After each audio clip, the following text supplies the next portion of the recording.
everyone. Today I thought I would take a look at some of these portable watercolor palettes or watercolor boxes. And every one of these is something I would consider to be, for the most part, small enough to fit in a pocket. So I'm thinking of watercolor boxes that are pocket sized or smaller. So I kind of think of these as ultra portable palettes.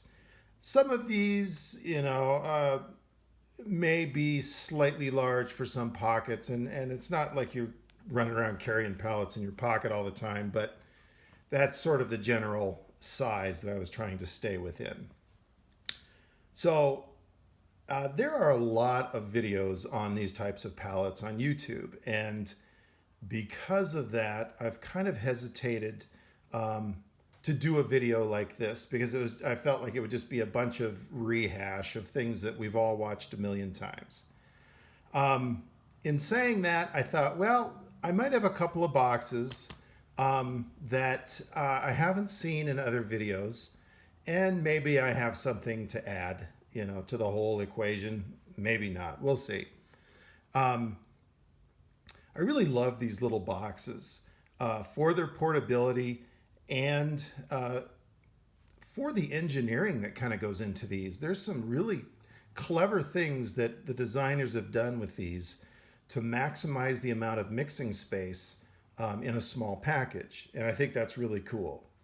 Another point that I want to make is that these kind of watercolor boxes revitalized my love for watercolor just a few years ago. I had been a studio painter for many, many years, and frankly was experiencing a little bit of burnout.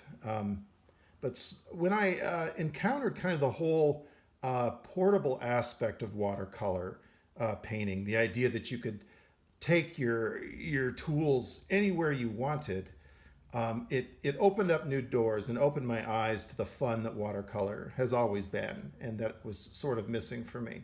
So I love these, that they're portable. You can take them over to friends' houses. If there's a gathering, a family gathering, you can bring them with you and have something to do while you're there, or while you're chatting with people. Of course, they're great for small plein air paintings. But they're not just for plein air, and that's what I love about them. They're a portable art kit you can take anywhere, and that's why I love them. One last note, I'm kind of covering mainly watercolor palettes or boxes that, except for one exception, that are empty, that you can buy and you can fill with your own tube colors. I'm not reviewing any of the sets. Like Windsor and Newton has a Cotman set. Core has some sets. Daniel Smith has a new small set. And I'm not reviewing those because they come with paint in them. I'm basically, except for one exception, looking at empty palettes that you can buy and fill with your own colors. So with all of that being said, let's dive in, and I'll go through one by one. I'll kind of talk about the pros and cons of each, and then I'll do a wrap up at the end and tell you what I would recommend if you're looking for a small box to take with you out and about. So I'll be right back.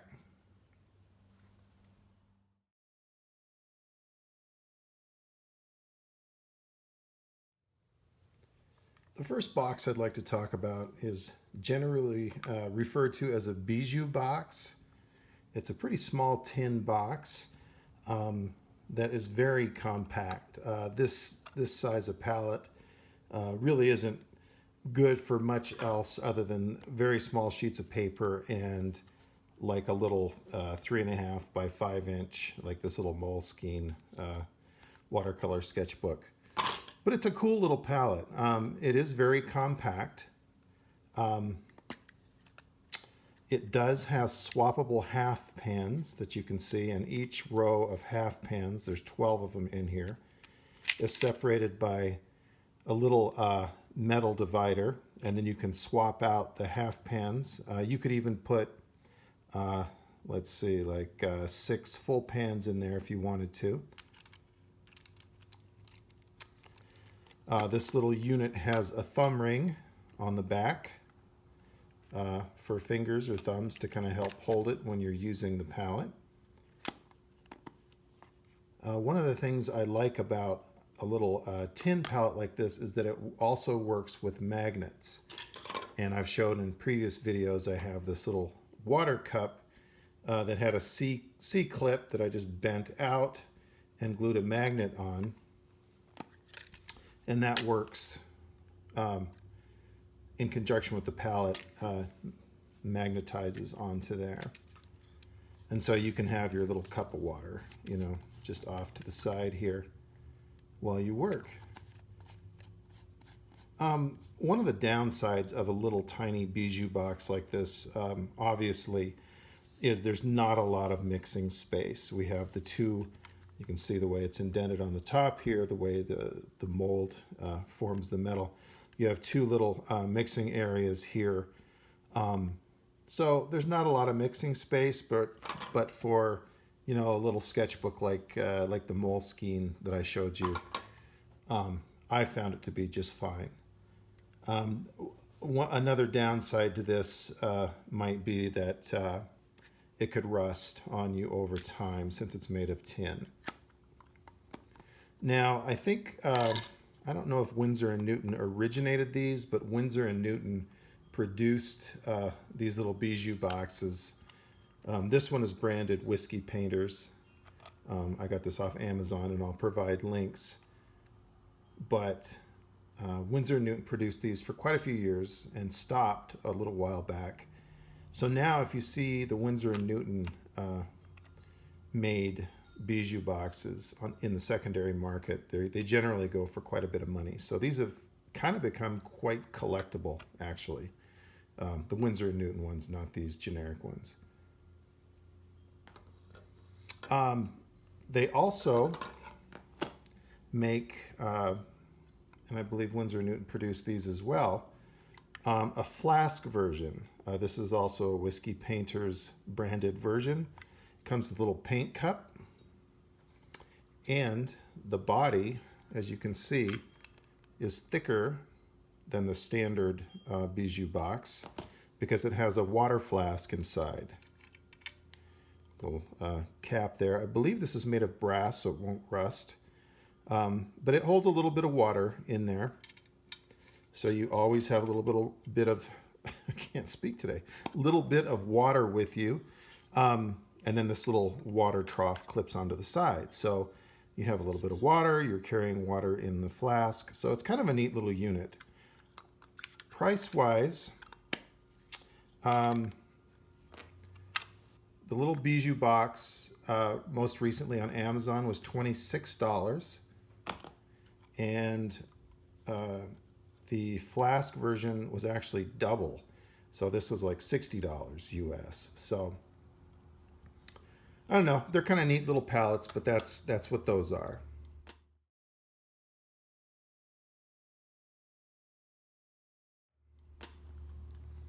The next palette I'm going to show you, I don't know what to call other than just a standard tin. If you've done any kind of portable watercolor painting, you probably are familiar with this kind of a box. It folds out twice, like so. It has places where you can snap in half pans or full pans, so you can put whatever amount of paint you want in there. I've got some full pans here for some of my more used colors, so that I guess it just makes sense, so that I have more of the paint that I'll run out of first. One of the neat things about these little standard tins is that most often this can come out that holds the pans, and you have a little bit more mixing space underneath there. So there's quite a bit of mixing space for such a small little unit. And if you want to give up this mixing space, you could probably use poster putty or something and cram a whole lot more pans inside your little box.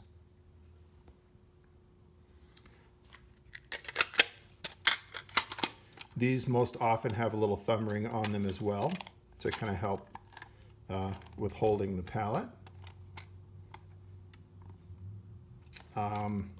This also is something that works with magnets since it's tin. So like the Bijou Box, you know, you can snap on one of these, or here I have a little Nalgene bottle with poster putty holding a magnet, and then that way you can hold a water bottle on there if you're using it on your lap or you're holding it while you're painting. So that's a neat aspect of it. Now, some of the downsides of something like this is that they do tend to be a little bit flimsy. Depending on which one you get, there are different manufacturers making these. I've noticed that you have to be careful. Sometimes these have an edge that's unfinished. I don't know if you can see in the camera there, but this one actually has a rolled edge so that it's not sharp. So this is kind of a nice one. I have a Schminky branded one that comes with Schminky colors inside. And this is something you kind of have to be careful of. You can see the edge on the Schminky is actually a little bit sharp. So when you're buying these standard tins, boy, that side's really sharp. Look for the rolled edges if you can. But either way, they're pretty similar, and there are lots of companies making these. Price on these is very good. I think, you know, if you buy an empty one of these, it'll run you about $10, which isn't too bad, and that's you know, about $10 US.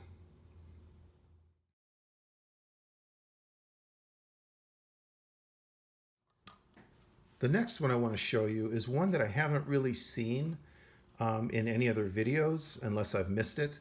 But I thought it was kind of a fun little palette, and I thought I would throw it in the mix here. This is called Joe Miller's Travel Painter. It's a metal box.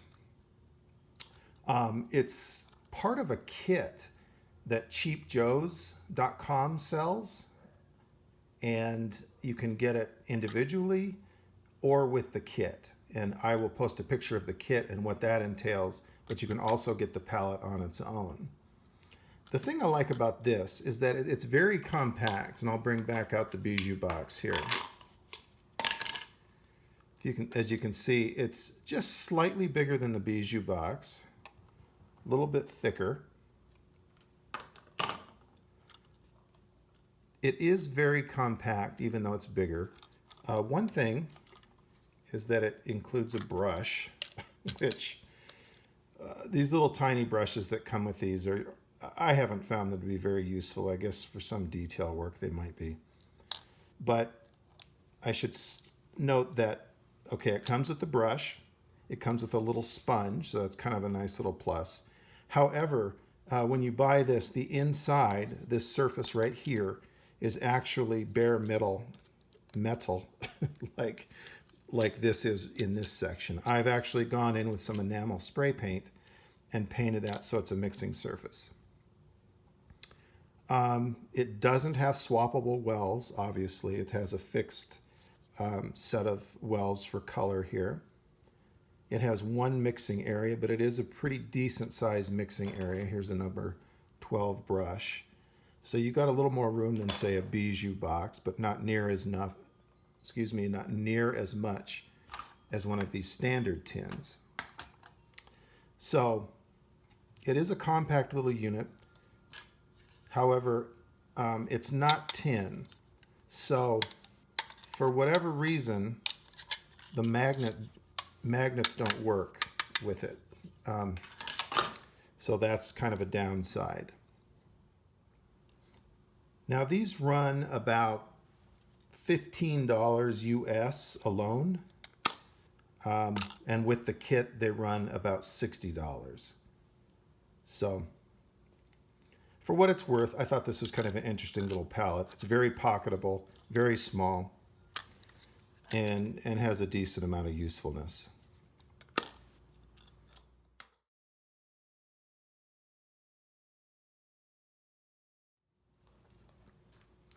The next palette I want to show is called the Portable Painter, and I have done a full review on this this watercolor box in the past, and I'll try to put a link here to that review. There are a lot of pros with this particular palette or watercolor box. It is designed so that it has 2 water wells, which is pretty cool. Right along with it, it has a small plastic palette inside. You open it up to where you have, let's see what it, there we go. It comes with a little brush, a little double-sided brush, so you can see there. Very fine there and still pretty small on that end. The interior has these little half pans that can be swapped out, which is nice. It has a decent amount of mixing space, but not quite as much as you would have with like a little standard tin. As you can see, this also allows you to put your water cups on the sides like so. So it's nice that you can carry these water reservoirs in such a tight space with the palette. That's pretty unique and a pretty genius design element of this particular palette. It's made so you can also rest it on your knee in this configuration. I have used it in the past as more of a table model, like so, and maybe put a rubber band around this to keep this stable, and then held this with my hand. A couple of downsides with the Portable Painter. There is no thumb ring on the back side. I'll hold these pans in place, but I'll show you.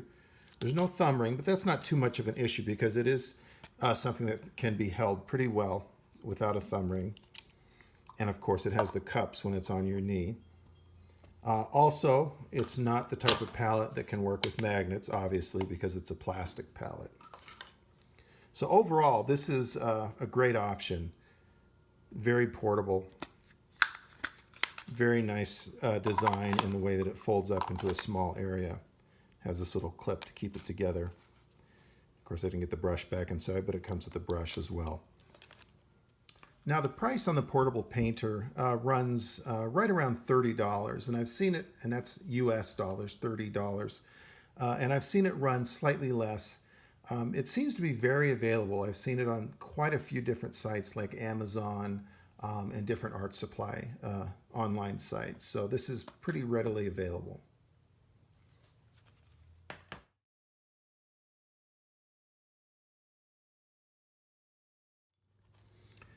The next palette that I'm going to show you is the exception to the so-called rule that none of these come with paint.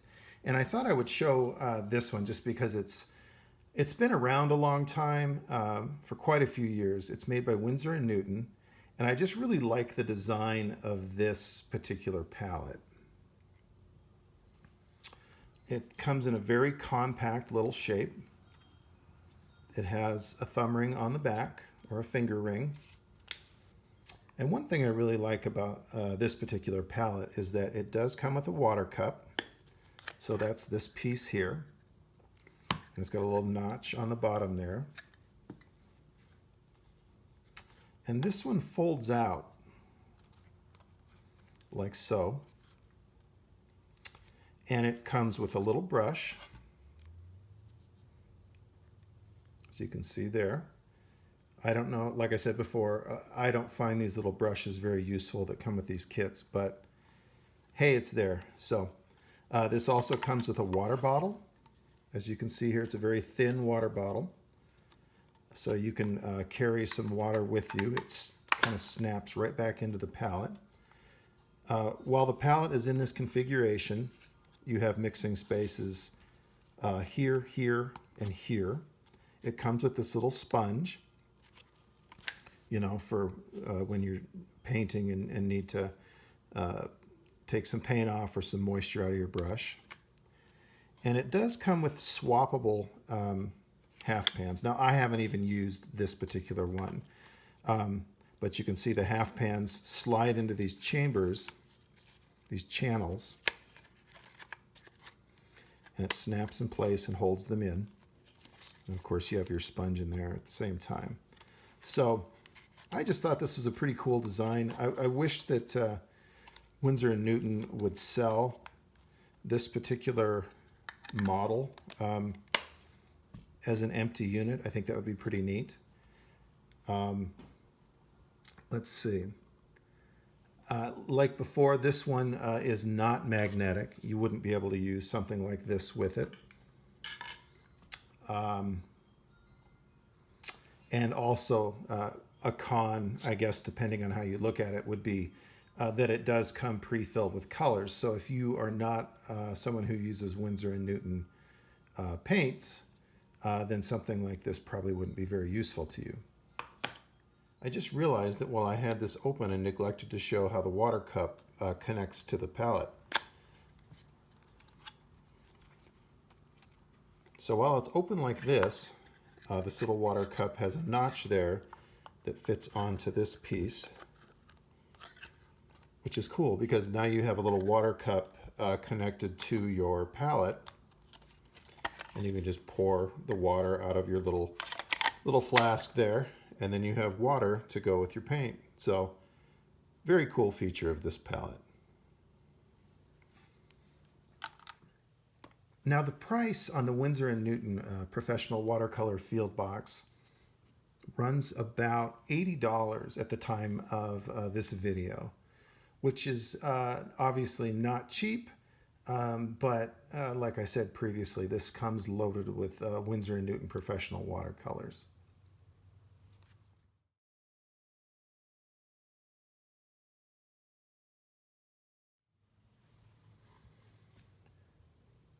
This next option is a handmade brass watercolor box from Brass Palette, India. And when I talk about the pros and cons of this unit, I'm also kind of generally talking about these handmade expensive palettes from places like Little Brass Box or La Petite Palette. This was made handmade from brass. So because it's brass, it will never rust.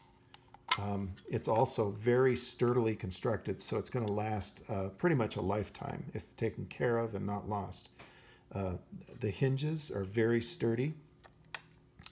It has a lot of mixing area in these two spots here that are actually dished out for larger washes.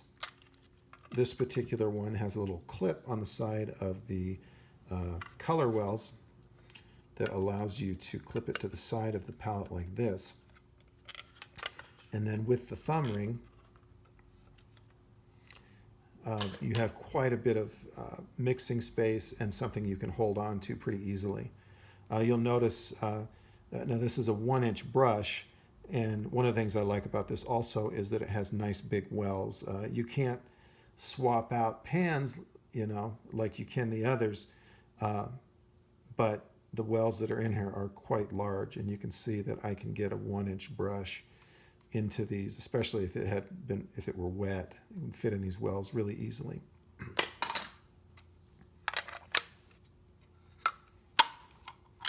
Like I said, it has a thumb ring. I've added these little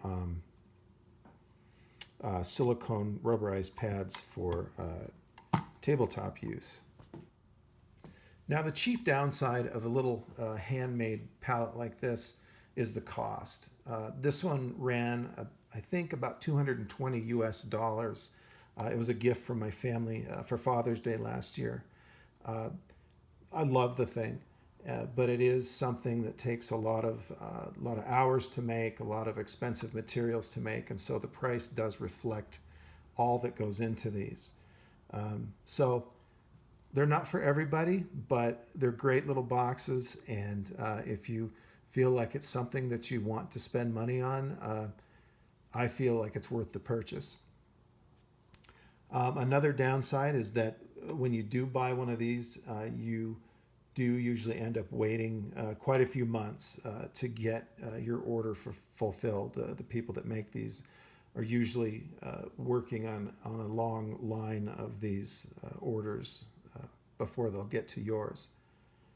And maybe a third downside is that being brass, they're not magnetic.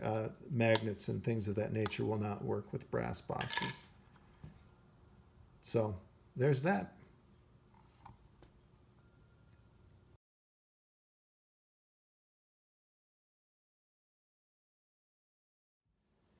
One fun aspect of these ultra portable palettes is that you can actually make a very useful palette for almost next to nothing.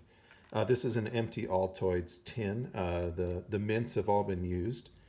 And so inside I've used very cheap bottle tops to hold the paint inside.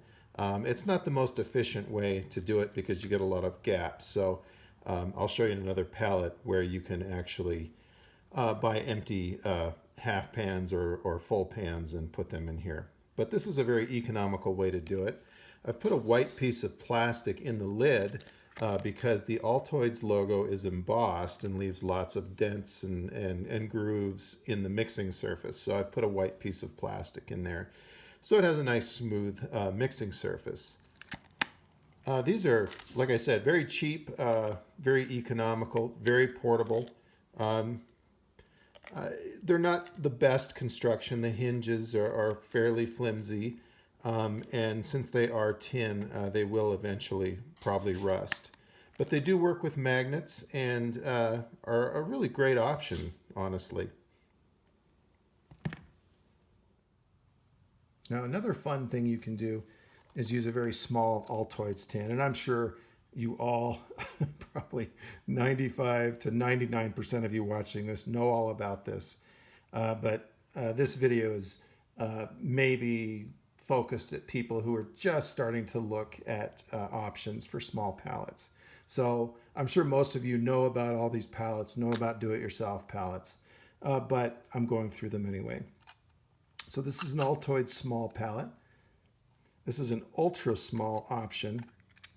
So what you can do is you can fit, I've got 5 half pans in here. You could put those down with some poster tack or something. Paint this with some white enamel spray paint and have a nice little ultra portable palette. Now I made one that was similar to that with a little mint tin I found at Hobby Lobby. I painted it jet black, gloss black, and inside this will hold 6 little half pans instead of 5. And so this is an example of one that I've painted the lid with gloss enamel spray paint to have a mixing surface, and it works pretty well. I consider this one to be a little bit more of a deluxe do-it-yourself Altoids tin. As you can see, it's about the size of the Altoids tin, almost exactly. And I got these blank tins off of Amazon. And what this is this is one of the tins. You can get these pretty inexpensively, and they come in sets of 3 or 10 or whatever you order. In this one, you open it up, and I've painted the inside of the lid. There's room for lots of little full pans or half pans. These are tin and magnetic, so they will work with something like that. And I've glued a little magnet strip on the bottom of each of these little half pans to keep them in place. Now, what you can do is the hinges on these are kind of flimsy, but you can pull them apart and pull a lid off. What I've done is I've taken a second lid, painted the inside with white enamel, and added these really strong magnets with super glue onto the edge of this lid. So all I did was score the magnets, with an awl, and score the lid so that the glue would hold a little better. And it's a little awkward because these stick down away, but it's almost necessary because what you do is you stick it on there, and these act as kind of a lever against, well, when it's in place, they do. These act as a lever against pushing this out of the way or pushing it off. So when you're holding it in your hand like so, your hand kind of helps support it, but the magnets keep it pretty firmly in place. and you have 2 mixing areas. You can add your little paint cup onto here and have a little bit of water. So this is kind of a fun little inexpensive option that I enjoy. Well, I enjoyed making it. I haven't ever used it, as you can tell. But I thought it'd be fun to put one together and kind of show what's possible. So that folds up like that. And because there are magnets in the lid, that snaps on there securely onto the bottom of the palette, and then that can go in your pack or whatever. So that's that little option. In talking about these little, these little do-it-yourself things, the pros are that they're very inexpensive, they're very compact and portable. They do have the swappable pans inside, so you can change your colors out when you want to. They do work with magnets, so that's a plus. The cons with something like this is that the hinges, as I mentioned before, it's easy to take the lids off because the hinges are so flimsy. So these are almost, in a way, almost like disposable palettes. Over time, they probably will wear out pretty quickly. That hinge is something you have to be careful with. The other downside is that the inside generally needs to have some paint or something in there, so you're not trying to mix on a metal surface that doesn't let you judge the colors and the values of your paint. So yeah, these are something that they're fun to make. They're very inexpensive, like I said, and obviously very available. You can do all sorts of fun little things. I even bought this little brass palette at some point, thinking it was much larger, but when I got it, it was big enough to hold 4 little half pans, so I thought that was kind of cute. I haven't painted it because paint will not stick to brass. It takes a special process of etching and certain special paints to do that, but I thought that was kind of a fun little ultra portable palette. Okay, after all of that, what would I consider to be the best watercolor box based on its usefulness and cost, things like that? Like, what would I suggest? First, I'm going to bring out a few runner-ups. This is the Bijou Box again. I love these tiny little boxes. They're so great for what I would call like an art survival kit. Just a tiny little kit that you can carry with you anywhere. But this is a runner-up because it doesn't have a lot of mixing space. So that's the first runner-up. Second runner-up is the portable palette. I love the design of this thing. I think the design of the cups on the outside of the palette, the way the pans can be swapped out, that sort of thing, the way that the cups attach to the palette, I think all of that is pretty brilliant. The downside for me for this is the amount of mixing space. So this is another runner-up. Third runner-up is my Aqua Mini. Like I said before, these are obviously not for everyone. Not everyone wants to spend the money on something like this when another box will do the job just as well. So that's my third runner-up. And the box that I would suggest most is the standard tin. For the cost, for the adaptability in terms of swapping out the pans, the fact that you can actually pull the center out and just glue separate pans in the middle and really fill one out. I like all the mixing space. Yeah, I mean, for the money, for the usefulness, these are fantastic, and they're readily available. They're everywhere. So this would be my pick. I think these have been around a long time for a reason. I think they're used a lot for a reason because they work. So that's what I would say would be the winner out of all of these. So thanks for watching. I appreciate it, and I'll be back with another video soon. Until then, take care.